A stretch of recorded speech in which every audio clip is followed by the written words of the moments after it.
Exodus. Chapter 10. The Plague of Locusts.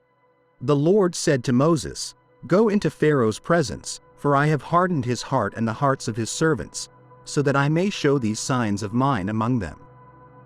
And so that you may tell your children and grandchildren what I have done in Egypt, and the signs I performed among them, so that you may know that I am the Lord." Then Moses and Aaron went to Pharaoh and said to him, "This is what the Lord, the God of the Hebrews, says, How long will you refuse to humble yourself before me?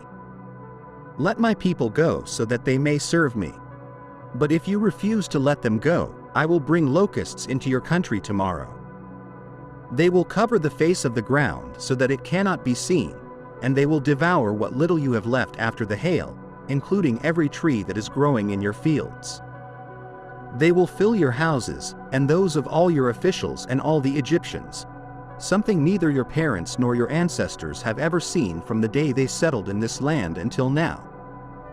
Then Moses turned and left Pharaoh's presence. Pharaoh's officials said to him, "How long will this man be a snare to us? Let the people go, so that they may worship the Lord their God. Do you not yet realize that Egypt is ruined?" Then Moses and Aaron were brought back to Pharaoh. "Go, worship the Lord your God," he said. "But tell me, who will be going?" Moses answered, "We will go with our young and old, with our sons and daughters, and with our flocks and herds, because we are to celebrate a festival to the Lord." Pharaoh said, "The Lord be with you, if I let you go, along with your women and children. Clearly, you are bent on evil. No. Have only the men go and worship the Lord, since that's what you have been asking for." Then Moses and Aaron were driven out of Pharaoh's presence. And the Lord said to Moses, "Stretch out your hand over Egypt so that locusts swarm over the land and devour everything growing in the fields, everything left by the hail." So Moses stretched out his staff over Egypt, and the Lord made an east wind blow across the land all that day and all that night. By morning the wind had brought the locusts. They invaded all of Egypt and settled down in every area of the country in great numbers. Never before had there been such a plague of locusts, nor will there ever be again. They covered all the ground until it was black. They devoured all that was left after the hail, everything growing in the fields and the fruit on the trees. Nothing green remained on tree or plant in all the land of Egypt. Pharaoh quickly summoned Moses and Aaron and said, "I have sinned against the Lord your God and against you. Now forgive my sin once more and pray to the Lord your God to take this deadly plague away from me."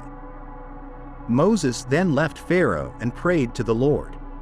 And the Lord changed the wind to a very strong west wind, which caught up the locusts and carried them into the Red Sea. Not a single locust was left anywhere in Egypt. But the Lord hardened Pharaoh's heart, and he would not let the Israelites go.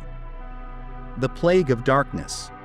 Then the Lord said to Moses, "Stretch out your hand toward the sky so that darkness spreads over Egypt, darkness that can be felt." So Moses stretched out his hand toward the sky, and total darkness covered all Egypt for 3 days. No one could see anyone else or move about for 3 days. Yet all the Israelites had light in the places where they lived. Then Pharaoh summoned Moses and said, "Go, worship the Lord. Even your women and children may go with you, only leave your flocks and herds behind." But Moses said, "You must allow us to have sacrifices and burnt offerings to present to the Lord our God. Our livestock too must go with us, not a hoof is to be left behind. We have to use some of them in worshiping the Lord our God, and until we get there, we will not know what we are to use to worship the Lord." But the Lord hardened Pharaoh's heart, and he was not willing to let them go. Pharaoh said to Moses, "Get out of my sight. Make sure you do not appear before me again. The day you see my face, you will die." "Just as you say," Moses replied. "I will never see your face again."